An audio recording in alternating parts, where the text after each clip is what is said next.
So, ayan, maglilinis na kami ni Jinky, ako at saka si Michelle. Maglilinis kami ng outback ni Jinky dahil bawal kaming makitang nakaupo. Dahil pag nakita kaming nakaupo, nako, kawawa kami. Alam nyo ba minsan guys, nagtatago kami ng mag-cellphone. Bawal din kasi ang cellphone dito sa mga to.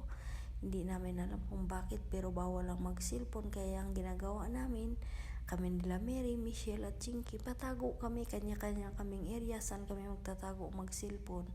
Wala namang problema tong mga amo namin, mabait naman sila eh. Minsan lang talaga may mga saltik, kahit amo nyo rin, ganun diba mga kabayan. So dahil kailangan natin ng pera at nandito tayo, kailangan din nila tayo, kailangan natin sila, so sasahurin nila tayo, trabaho tayo, diba? Kasi pag nakaupo dito talaga bawal talaga. So ayan, magtulungan na lang talaga tayo madam. Alangan naman. Ay nako, iwan ko na lang, ganito ang buhay namin talaga sa Saudi. Sobrang hirap pero kayang kaya yan. Laban mga kabayan.